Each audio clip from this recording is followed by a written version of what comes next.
Mas é bom ver a igreja, é bom ver o povo de Deus reunido, né? E a nossa igreja, né? Nós somos irmãos da nossa igreja, é muito bom estar aqui. O pastor disse, né? Eu ajudo ali ajudo ali na Vila Mariana como professor, né? Da IBD. Sou leigo, não tive uma formação, é mais o dom de Deus mesmo. E o desejo de servir, né? Servir na igreja, de estar disposto e contribuir e receber a contribuição dos irmãos. Este estudo que eu vou trazer, ele é do livro de Ruth. Ele foi dividido em três aulas. O irmão Henrico deu a aula do capítulo 1 de Ruth. Eu dei do capítulo 2 e 3 de Ruth, que eu vou trazer aos irmãos, compartilhar. E o irmão Alexandre trouxe do capítulo 4 de Ruth. Então nós vamos nos focar no capítulo 2 e 3 de Ruth. Havendo alguma dificuldade com a língua, ou qualquer outra questão, pode me interromper. Lá é um estudo compartilhado. A gente recebe contribuições de todos e as dúvidas também são bem-vindas, né? Então, o que eu vou trazer é a lição número 2 de Ruth. Eu joguei algumas palavras ali. Palavras, remidor e mulher virtuosa, que vão ser abordados nessa questão também. Então, vamos pegar um pouco o contexto desse livro de Ruth. Ele foi numa época muito difícil de Israel. É incrível isso. Nós fizemos estudo de Juízes ali na igreja, e na sequência o livro de Ruth. E o livro de Juízes, ele mostra, após Josué ter consolidado o estabelecimento do povo de Israel em Canaã, aquela geração se vai e a geração que volta, que dá sequência, ela é uma geração não comprometida com a palavra de Deus, ela não estuda a palavra de Deus, ela não pratica a palavra de Deus, ela não segue as orientações de Deus para consolidar a sua permanência em Canaã, e aí o povo vai sofrendo e guerras vão acontecendo, e são levantados juízes para organizar aquela situação da vida espiritual de Israel. Vocês se lembram de alguns juízes dessa época? Querem falar? Gideão. Gideão foi um dos juízes que levantado foi para organizar a vida militar, sociedade como um todo e religiosa, né? Outro, Jefté, Débora. Jefté e Débora também foram levantados por Deus. A Débora é muito bonito. Ela foi uma grande juíza, né? Então é muito bonito aqui esse trecho de Débora, né? Mais algum? Sansão. Sansão, que para muitos é um herói, mas na realidade foi uma decepção, né? Então, esse é o momento da vida de Israel, atribulado, confuso, perdido nas suas convicções.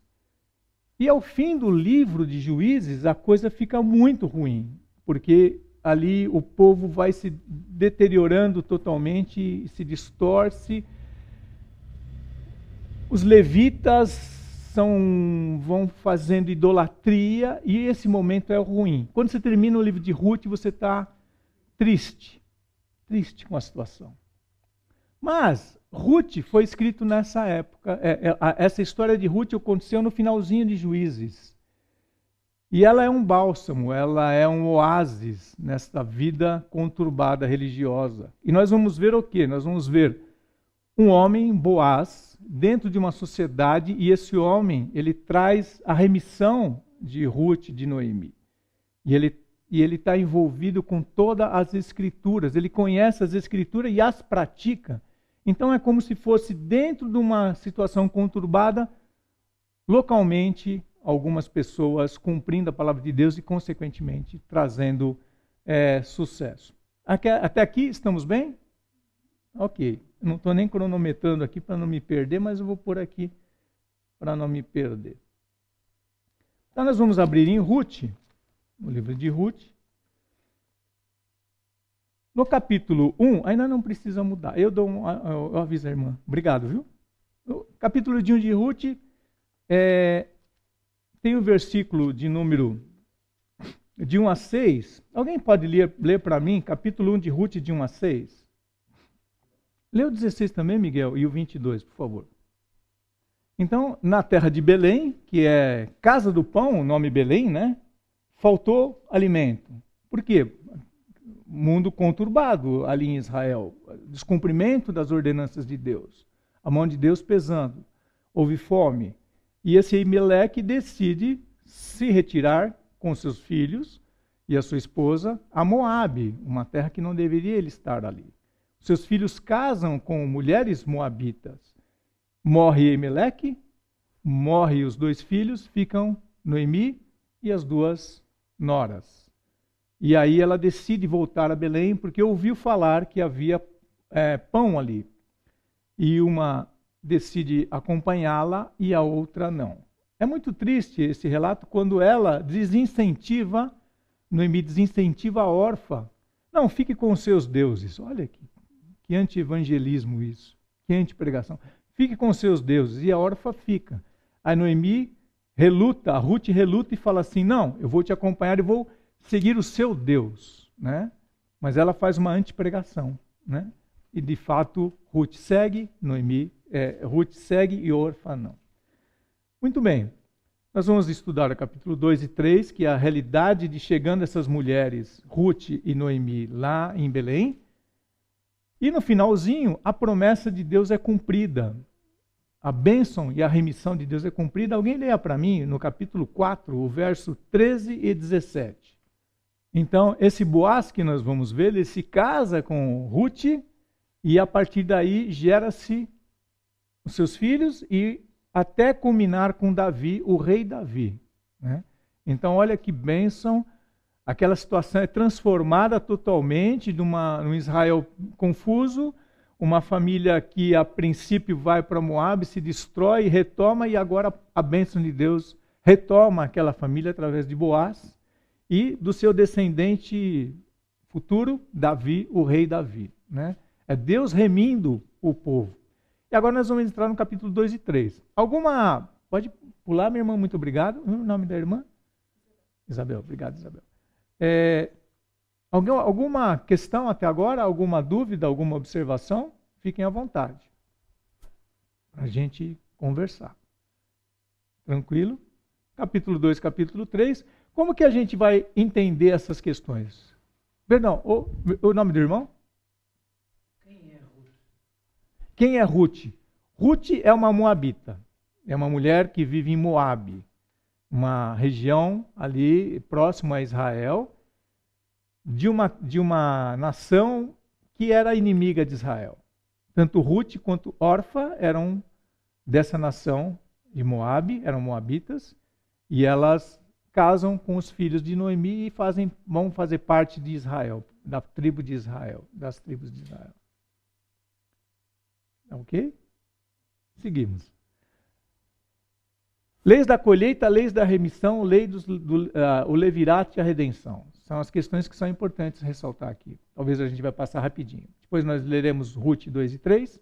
Falaremos sobre a Ruth como uma mulher virtuosa. Analisaremos os textos com relação à remissão e comunicação e depois a própria palavra de Jesus Cristo, o Redentor.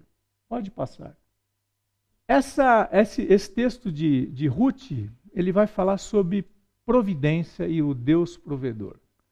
O Deus que se preocupa conosco, com as nossas necessidades, e o Deus que nos auxilia. Ele providencia, tudo é providenciado. Né? A gente esquece que tudo que temos é uma providência de Deus. Né? Desde a nossa saúde, nossos recursos, os nossos irmãos, a nossa igreja, nossos parentes, as oportunidades, os nossos passeios, né? Estamos eu e a Leia passeando aqui, são providências de Deus na nossa vida que às vezes a gente não enxerga, mas é o Deus da providência. Nós vamos ver Deus controlando todas essas coisas para prover a essas pessoas o que lhes é necessário. Pode virar? Leis da colheita. Se vocês podem anotar aí, Levítico 19, 9 e 10, Deuteronômio 24, 19, 22 e 25, 4. O que essa lei, nós não vamos ler o texto para não nos delongarmos demais, né? Mas o que essas leis fazem é que em Israel era previsto que o povo não passasse fome.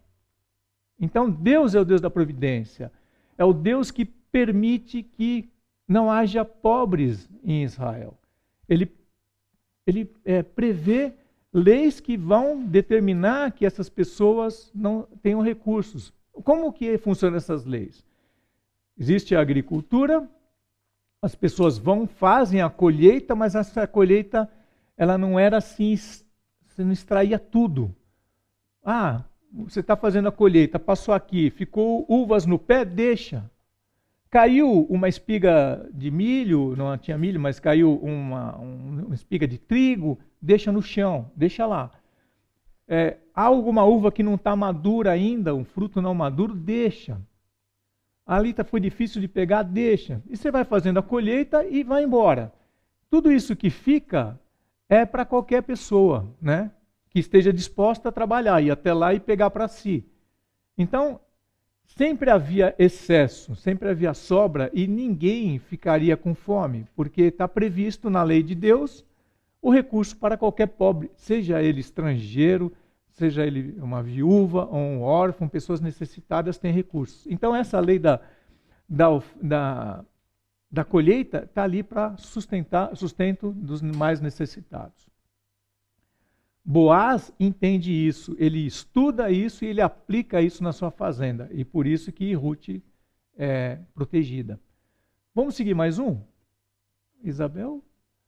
Remissão. Remissão eram leis que previam que uma mulher que não tivesse filhos e perdesse o marido pudesse não ficar largada, mas poderia se associar à família dos seus parentes e ela poderia... Não, perdão, desculpa, errei. Volta lá. A remissão é a questão da terra. Eu errei. Eu falei sobre o levirato. Volta na remissão. Remissão é a questão me desculpem, é a questão de que a terra, ela sempre permanecia com os familiares, né? Então, se alguém tivesse uma dificuldade de trabalho e tivesse que vender a terra para se subsistir, essa terra voltaria para ele. Então, sempre a pessoa tem a sua propriedade, mesmo que ela tenha que vender ocasionalmente a um parente para ter recursos. Nós vamos perceber isso com Neemi e Ruth. Então, a terra é daquele por herança. E não era desamparado nunca isso. Ou seja, Deus criou leis para a sociedade, para que não houvesse, para que todos tivessem terra, tivessem o recurso para trabalhar e produzir. Mesmo que passassem dificuldades, tivessem que vender, isso retornaria. E o remidor era aquele que ocasionalmente compraria aquela terra, daria o dinheiro, permitiria o sustento daquela família e depois devolveria essa propriedade. É uma lei assim totalmente desconexa com a nossa sociedade hoje. Não tem nada a ver com isso. E agora sim o levirato, Isabel, obrigado. O levirato sim é quando uma mulher ficava desamparada, que não tinha filhos e não tinha descendência e não tinha marido, ela poderia casaria novamente com um familiar para gerar a sucessão, a descendência e manter a terra, manter os seus recursos, as famílias não se desmanchariam, elas seriam suportadas. Essas três leis são aplicadas. Boaz estudou a palavra, aplicou a palavra e graças a isso foi possível fazer a remissão de Ruth, né? Alguma dúvida? São textos mas não tão conhecidos, né? Mas é importante a gente saber que isso vai estar dentro do contexto. Alguma questão? Fiquem à vontade. Ok. Seguimos. Então, a redenção e a remissão, ela necessita de 4 coisas. Um remidor precisa ter recursos para remir, pagar aquela propriedade para dar assistência. Precisa ser um parente próximo. Precisa querer fazer a remissão e precisa estar desimpedido para fazê-lo. Pode passar, Isabel? E nós vemos isso também na redenção de Jesus Cristo, né? O nosso remidor, o nosso redentor, aquele que paga o resgate, que tem o recurso para pagar a nossa dívida, as nossas dívidas com o nosso pecado. Então, Jesus Cristo é aquele que tem o recurso para nos remir, para pagar a nossa dívida. O preço a ser pago é o sacrifício dele na cruz. Foi assim que ele pagou com o nosso pecado, nos redimindo, nos dando resgate da nossa vida. E nós somos os remidos, aqueles que são protegidos, resgatados da nossa condição de pecador para uma condição de salvo em Cristo. Pode seguir, obrigado. E aí temos o texto de capítulo 2 de Ruth. Não precisamos ler por esse texto, mas vamos respirar fundo e alguém precisa ler para mim o capítulo 2 inteiro. Depois nós vamos voltar nele, mas é importante fazermos uma leitura inteira desse capítulo 2 depois do capítulo 3. Capítulo 2, alguém pode ler para mim? Muito bom. É uma história onde a palavra generosidade fica muito clara para mim aí. Ser generoso. Boaz, ele é rico e generoso. Ou se não é rico, ele tem posses, mas ele é generoso, né? Então essa palavra fica muito forte. Nós vamos ver em detalhes essas conversas, esses diálogos. Eu queria trabalhar esses diálogos, que eles são muito bonitos. Mas o que nós vemos é um homem que conhece a palavra de Deus, que aplica a palavra de Deus, e ele se mostra generoso e ele consegue ser generoso ao aplicar a palavra de Deus e consegue trazer paz, trazer alegria, sustento a Ruth e a Noemi, né? A Noemi conhece a palavra de Deus também, porque ela ensina a Ruth essas questões. Ela fala, olha, há um remidor, pode ir colher no campo, porque é permitido a nossa lei permite, mas ela me parece um pouco negativa, né? Já Boaz parece ser um pouco mais tranquilo. E nós vamos analisar essas questões da conversa, de como se relacionar, de como conversar, de como ter uma postura cristã até. Alguém pode ler para mim o capítulo 3? Muito bom, pode virar.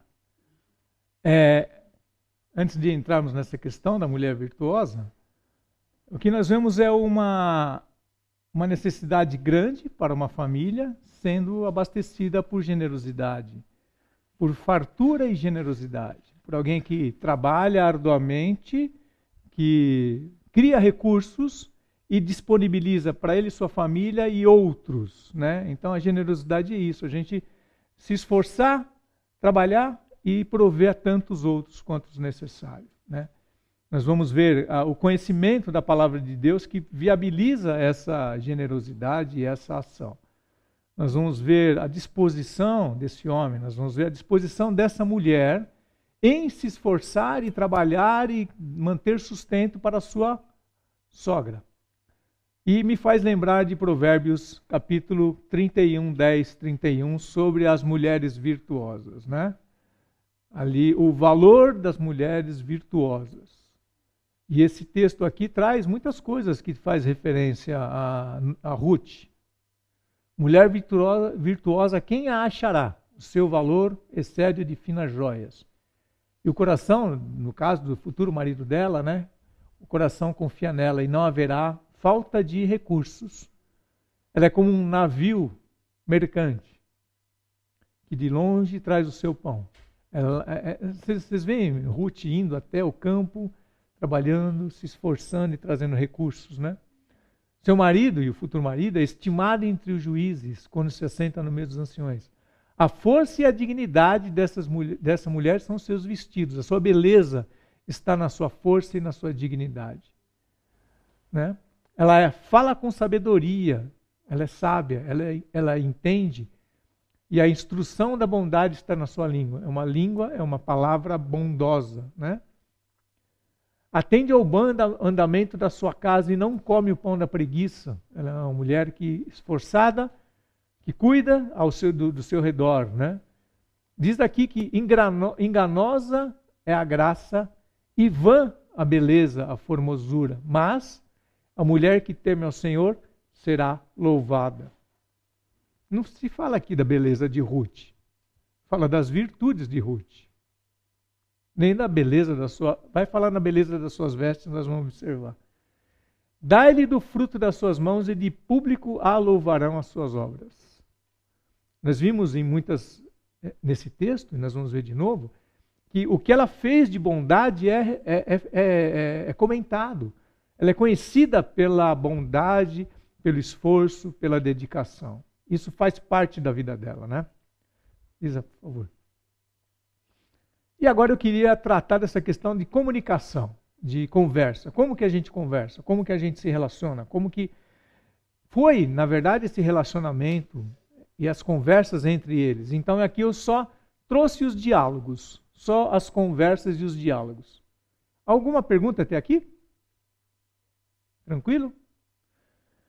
Em vermelho está a Noemi quando ela fala.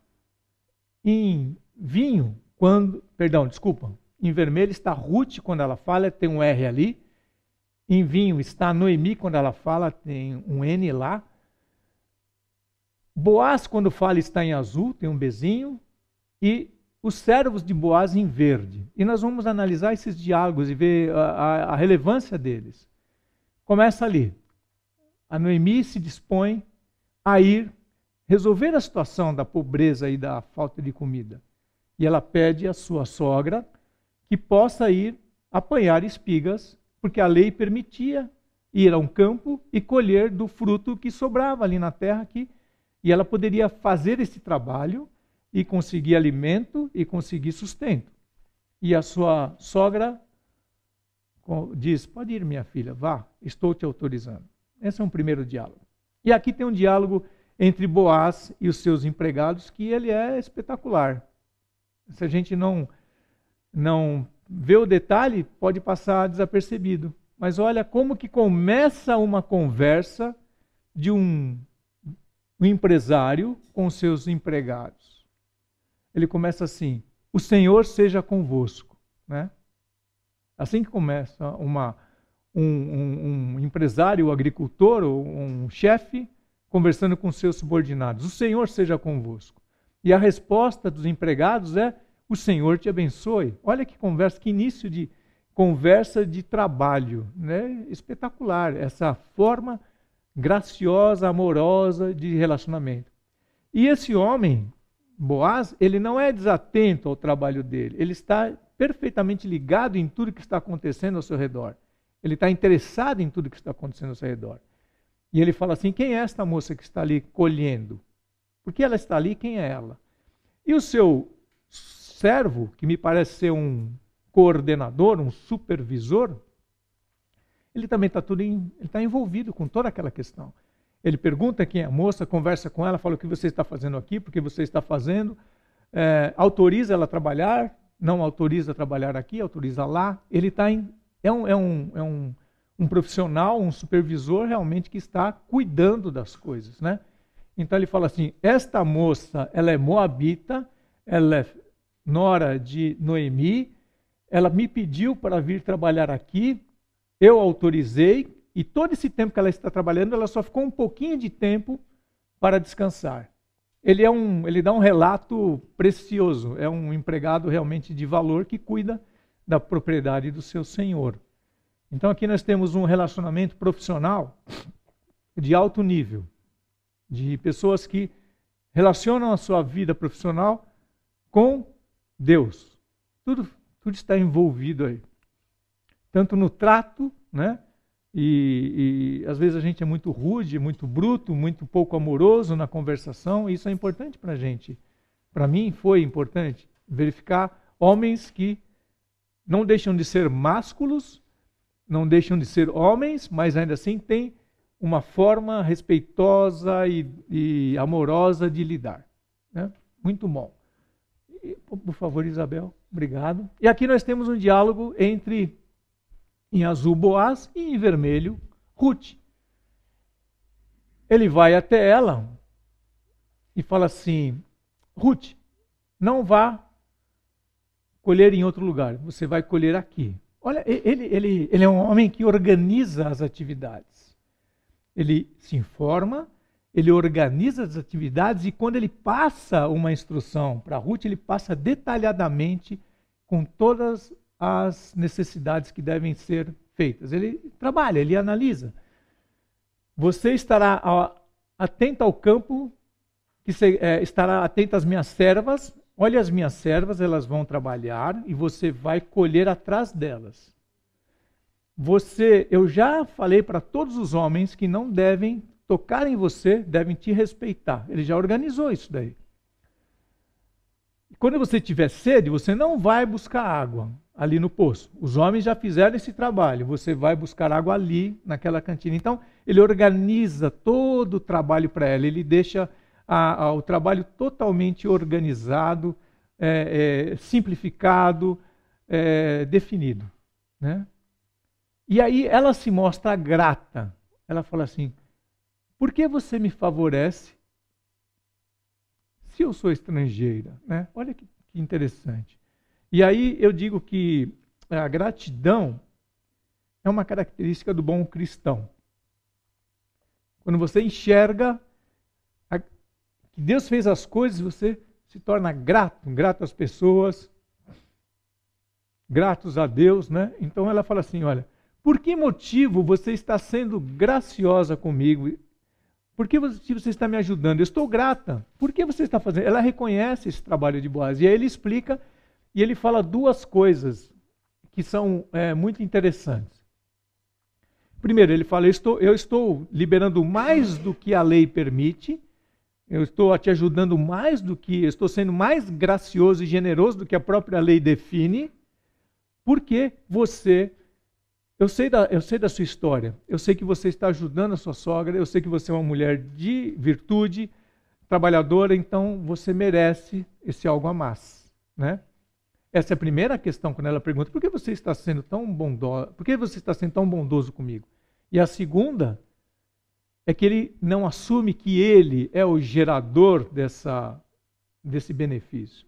Ele é só um instrumento. Ele não é o homem que resolveu os problemas de Ruth e Noemi. Ele é um instrumento de Deus para resolver o problema dos outros. Ele não quer ser elogiado, quer ser grande. Não, ele fala aqui, o Senhor te retribua, o Senhor Deus de Israel. E ele reconhece que ela foi até lá, não porque Boaz é um cara sensacional. Ela foi lá porque ela quis se refugiar sobre as asas de Deus. Né? Ela foi lá colher e foi em Israel para que Deus cuidasse dela. Então ele é um homem, primeiro, ele viu as virtudes delas e segundo, ele é apenas um instrumento de Deus para ela. É Deus que está fazendo as coisas para você, Noemi. Ruth, não sou eu. Muito bom. E ela diz uma frase que mostra a gratidão que ela tem, e isso é muito importante. Ela fala assim, tu me favoreces, meu Senhor, e você consolou meu coração com as suas palavras. E eu não sou nada aqui, eu não sou uma empregada sua. Veja que as palavras de Boaz fizeram bem à alma de Ruth. Era uma mulher que tinha perdido o marido, não teve filhos, perdeu o sogro, vivia numa sociedade pagã de Moabe. Ela veio numa necessidade, ela não esmolou porque fez esmolar, mas ela foi procurar o recurso que tinha ali, porque ela não tinha nem trabalho. Então, isso tudo pode deprimir demais uma pessoa.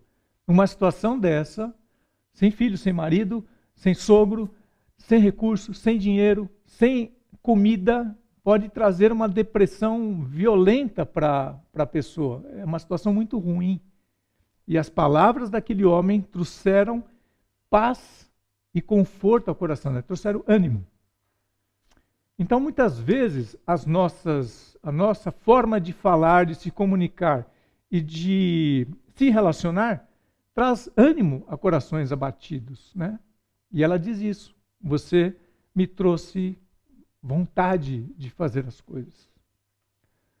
E aí ele fala assim, olha que interessante, chega-te aqui e come pão e molhe o vinho no teu bocado.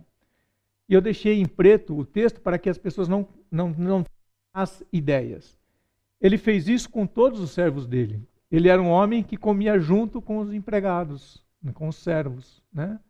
Vem cá, vamos sentar aqui, vamos comer juntos. Trouxe ela, embora estrangeira, senta aqui porque você está cuidando de Noemi, você é uma... Senta aqui com as minhas servas e vamos fazer uma refeição conjunta. É realmente um homem caridoso. E aí ele torna a dar instruções a seus servos para que eles protejam a Ruth no campo. Olha, vocês deixem que ela... joguem ali espigas de trigo no chão, esqueçam ali, deixem para que ela possa pegar mais ainda. Ele não precisava fazer isso, torna a dizer. Aquele era o fruto do trabalho dele, dos empregados dele, era propriedade dele. A lei já dizia que o que caísse aleatoriamente já era dos pobres, mas ele se mostra generoso. Ele fala para os empregados, deixe cair a mais do que vai cair naturalmente, para que ela possa realmente ter sucesso no seu trabalho. É generoso, né, com as suas ações. Isa, pode, por favor, virar... Muito bom. Aqui nós temos uma conversa entre Ruth e Noemi. Tem algumas coisas interessantes aí. E Noemi quase põe tudo a perder. Nessa história, Noemi quase põe tudo a perder. Mas vamos começar no primeiro texto. Ela pergunta para ela, onde você trabalhou, Ruth? E Ruth fala, eu trabalhei nos campos de Boaz. E aí ela fala, poxa, ele é um daqueles que podem nos resgatar. Deus te levou para o campo certo, para o local certo. Porque Boaz pode nos trazer a remissão da terra, da minha terra que está ali. Eu posso vender para ele, ele pode me dar dinheiro, a gente pode ter sustento, a lei da remissão. Ele pode até assumir você como esposa, a lei do levirato. E ele já tinha cumprido a lei da colheita, né? Então ela disse assim, que mais falou o Boaz? Ela falou assim, olha, o Boaz falou que eu posso trabalhar junto com os servos dele. E ela, olha que interessante detalhe. E ela fala assim, sim, minha filha, vá lá e trabalhe com as servas dele. A Ruth também causa um erro de comunicação aqui. Porque o que Boaz tinha falado a Ruth é que ela deveria trabalhar junto com as servas dele, com as mulheres, para ter segurança. Quando ela vai informar a Noemi, ela fala assim, ele falou que eu posso trabalhar com servos, homens. E a Noemi fala, não é muito certo isso.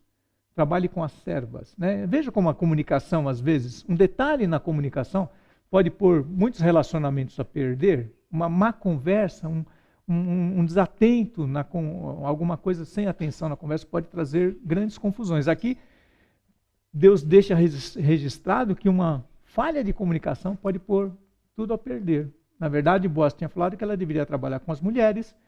Quando ela vai explicar o fato, ela fala que deveria trabalhar com os homens, e Noemi corrige. Não vá trabalhar com os homens, é perigoso, trabalhe com as mulheres. Né? São detalhes da palavra de Deus que, se a gente observar com cuidado, nós vamos trazer muito conhecimento. Né? E aqui, Noemi decide criar uma estratégia para que ele case com ela. E aí quase que ela põe tudo a perder. Ela dá uma instrução errada. Casamenteira. E ela não dá tempo ao tempo, quer resolver por si só um problema. Há um problema? Há um problema. É necessário que Ruth case com alguém? Sim. Mas ela cria estratégias. Então, as estratégias que nós criamos na nossa vida nem sempre são as melhores. Né? Diz um pastor que a gente estava ouvindo há pouco tempo atrás, lá que participamos de um estudo, nem todas as portas abertas são para nós entrarmos. E nem todas as portas fechadas são para nós não entrarmos. Às vezes existem oportunidades que não são de Deus. Está ali pronto para você pegar aquela oportunidade, mas não é de Deus. E algumas portas que estão fechadas, como por exemplo a missão, evangelização, que existe as pessoas não querem ouvir de Cristo, é uma porta fechada. Essa você tem que tentar abrir, né? Então, nem tudo que é fácil de fazer, é imediato, a gente vai fazer, nem tudo que é difícil a gente vai deixar de fazer. Às vezes é difícil e a gente tem que fazer. Então, aqui no caso, ela tentou o caminho fácil. Noemi tentou o caminho fácil para Ruth. E o caminho fácil era um caminho de problemas. Ela fala assim, minha filha, resumindo, esses homens agora eles vão fazer a limpeza dos cereais. Então tem lá as espigas de milho, eles vão bater a espiga de cevada e de trigo, eles vão bater aquelas plantas, as sementes vão ficar separadas, eles vão separar, vai trabalhar até a noite, porque aí vai ser fácil roubar, porque as sementes já estão concentradas, então alguém pode roubar. Enquanto está no mato é mais difícil, mas eles vão fazer montes de cereais, esses homens vão descansar à noite lá para tomar conta desses montes de cereais. Você vai lá, depois que eles estiverem felizes, que eles terminaram essa limpeza do material, essa organização, você vai lá, e quando ele estiver mais ou menos alegre do vinho e alimentado, e ele for descansar, você vai até ele, se aproxime dele sem ele saber. Quando ele estiver dormindo, você descubra o pé dele, e ali você fala, olha, eu estou aqui para que você me resgate. Ponto. Criou uma armadilha para Boaz. Né? Vá lá e faça isso. E ela diz, tudo quanto você me disser eu farei. Porque há uma má orientação de Noemi. Ela não entendeu e ela vai e faz. Ela espera terminar a obra, ela não é vista por ninguém, Ruth não é vista por ninguém. Ela vai no silêncio, porque naquele momento não podia ter mulheres ali, porque era noite e era perigoso. Ela vai escondida. Oi? Na calada da noite, eu ia falar esse termo, mas não sei se é compreendido para os portugueses. Na calada da noite. Ela vai na calada da noite, ela vê que ele está um pouco tonto do vinho, dormindo já, descansando, trabalhou direto, ela se deita ao lado dele, descobre o pé dele. E aí, vamos para outro texto. Ela executa isso. Quando ele acorda à meia-noite, está escuro, ele não percebe o que está acontecendo. Ele acorda e fala, quem é você? Né? Quem és tu? E aí Ruth fala, eu sou a tua serva. Estende a sua capa sobre mim, e porque você tem que me resgatar. Olha, outros tempos, ficaria muito irado, brigaria com ela, né? Se fosse eu ali. Eu não teria controle das palavras como deveria, porque fez uma armadilha para mim. Não era isso que eu queria. Você fez uma armadilha. Mas esse homem tem palavras santas, sábias. Ele fala assim, olha só, bendita sejas tu, minha filha, porque você fizeste essa benevolência que é maior do que a primeira. Como assim? Qual foi a primeira bondade que ela fez? A primeira bondade que ela fez foi trabalhar para dar alimento para a sogra. E qual é a segunda bondade que ela quer fazer agora? Ela quer resgatar a propriedade da sogra. Ela está se dispondo a casar com aquele homem para resgatar e ter o direito à remissão, ao cuidado. Então ele fala, você agiu bem de duas formas. Primeiro trabalhando para dar sustento e agora tentando resgatar a propriedade. Ele não a critica. Mas você fez uma coisa melhor que a primeira, mas ele fala assim que você também não foi atrás de jovens, sejam eles ricos ou pobres. Você se conscientizou que tinha que resolver o problema de Noemi e você se esforçou para isso. Então veja, por que Boaz não agiu antes de que acontecesse isso? Né? Terminou toda a colheita, ele não foi atrás disso, ou parece que não, né? Por que não?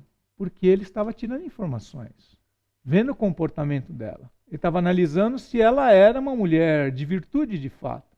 E ele fala, eu percebi ao longo desse tempo todo que você é realmente uma mulher de virtudes. E você vai ser resgatada. Mas eu já me informei que existe outro homem que vai pode fazer isso e não sou eu a prioridade, é ele. Então não adianta, eu não vou assumir você, porque pela lei eu não posso nem assumir. Existem outros que faria isso. Veja, Noemi ia atropelar tudo. Ele falou, eu já estou vendo isso, estou analisando, analisei você também. Eu sou o resgatador, diz aqui, né? Mas existe o outro e eu vou resolver esse assunto. E aí ele fala assim, olha só, fica esta noite, até de manhã, quando eu vou resolver esse assunto, né? Deita-te aqui, dorme até que seja feita amanhã. E ele diz no preto ali, o texto, deixa claro que ela ficou deitada e ela se levantou antes que eles se conhecessem um ao outro. Não houve um relacionamento íntimo entre eles, nada aconteceu. Houve respeito ali. E ela acordou de manhã cedo e ele falou assim, olha, vamos fazer da seguinte forma. Você vai levar centeio, você vai levar um alimento para lá, para que não se saiba que houve uma mulher aqui, e ele pôs cereais. Então, quando ela volta na cidade, ela está protegida. Olha que homem que se preocupa com a mulher, ou a filha, ou a esposa, ele protege a mulher. Ele não permite que ela sequer seja defamada, né? Ele fala assim, você vai voltar com alimento, quando você entrar na cidade, eles vão perceber que você estava a trabalho, você não vai ter uma como é que chama? Oi? Sai justa sim, mas uma defamação, tá certo? Uma difamação, não vai difamar aquela mulher, porque ela já era uma mulher virtuosa e por pouco ela não fica difamada. Ele protege ela para que ela não seja difamada. Então ele é muito sábio nessa questão.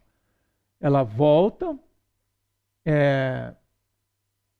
com toda essa colheita e agora sim, no discurso, para a gente finalizar, no discurso entre Noemi e Ruth, ela diz assim, Noemi fala para Ruth, como aconteceram as coisas, né? Deu certo a armadilha? E a Ruth fala, não, estou aqui, essas 6 medidas de cevada ele me deu, e disse para que eu não voltasse sem nada. E ela entende, Noemi entende que o plano não funcionou, mas ela entende que Deus está agindo em benefício delas, né? E ela fala assim, minha filha, espera, porque esse homem é bom e ele vai resolver a situação. Então a Noemi acaba aprendendo com Ruth que muitas vezes é necessário esperar para que as coisas aconteçam no tempo correto, da forma justa, né?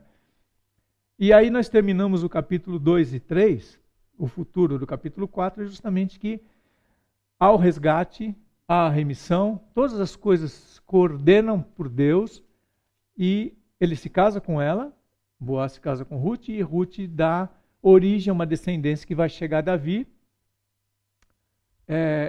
Veja, na família de Boaz já havia Raabe, uma ex-prostituta que é resgatada de outra nação para ser agora uma israelita. E agora uma moabita resgatada para dar origem a uma família organizada. Nada está perdido, né? Nada na nossa vida, na nossa família está perdido. Há sempre Deus providenciando o resgate, providenciando o que nós precisamos, né? Deus é muito bom. Deus é muito bom. Alguma pergunta, meus irmãos? Fiquem à vontade. Se eu consigo responder, se não, pastor, todas as dúvidas podem ser dirigidas ao pastor Pedro, nosso irmão em Cristo. Algum detalhe? Fiquem à vontade.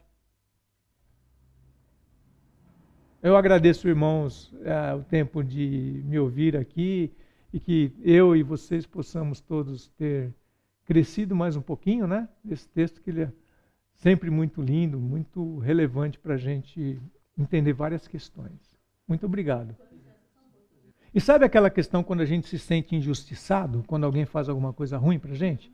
Nós nos sentimos no direito de retrucar. Ele não fez isso, ele Tá, vamos resolver a situação de uma outra forma. Realmente é muito, muito bonito, muito bonito. Fomos criados para isso, nós homens, né? Para sermos sábios e ajudarmos as mulheres e os filhos. Voltando à questão da redenção, né? Alguém leia o primeiro Salmos 19:14. A partir de uma meditação do nosso coração que agrade ao Senhor, nós conseguimos falar palavras que agradem ao Senhor. Não dá para ser diferente.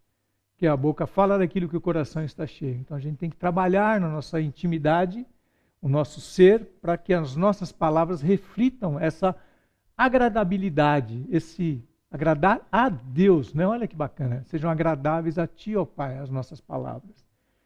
E alguém pode ler João 14:23? Amém. Se alguém me ama, guardará aquilo que eu ensino, né? Veja, Boaz, ele aplicou, ele não conhecia Jesus, Jesus veio depois, mas tudo que ele conhecia da palavra, ele guardou e aplicou. E o que o Senhor fala, o Senhor Jesus nos diz que guarde a minha palavra, as minhas instruções, guarde aquilo que eu peço a vocês fazerem e façam, porque aí estaremos juntos, o Pai e eu viveremos contigo, né? Louvado seja. O pastor pode fazer uma oração? Que linda esta história, Deus, como ela mexe connosco, as nossas emoções, como a Tua palavra é viva, ela é eficaz, ela penetra nas nossas almas, ela divide, sim, discerne os pensamentos. E aquilo que é mau, aquilo que Te desagrada em nós, fica evidente à medida que nós vamos nos expondo à Tua palavra. Aquilo que é bom do Teu caráter, da Tua vontade perfeita, vai ficando cada vez mais claro para nós podermos imitar-Te no Teu caráter, imitar Jesus, ter um coração sensível para as pessoas que Tu colocas na nossa vida, para nós servirmos, cuidarmos, ajudarmos. Obrigado, ó Deus, pela forma como Tu usaste o Teu servo esta manhã para cuidar de nós, nos ensinar, nos fazer olhar para esta linda história de redenção, esta linda história de virtude, de sacrifício, de generosidade, de humildade, de sabedoria. Obrigado, ó Deus, porque nos dás a Tua palavra e usas os Teus servos que se dispõem a ler a Tua palavra com atenção, a se deixar guiar pelo Teu Espírito para aplicar à própria vida e à vida dos irmãos. Amém. Obrigado, ó Deus, por nos servir desta forma através do irmão Celso. E rogamos, continuas a usá-lo na vida da sua esposa, dos seus filhos, netos, se um dia lhes deres, irmãos lá na igreja em Vila Mariana, assim como o usaste aqui nesta manhã. Amém, Rogamos Pai. a Tua bênção para todos nós. Em nome de Jesus. Amém. Amém. Amém. Deus abençoe-nos. Amém.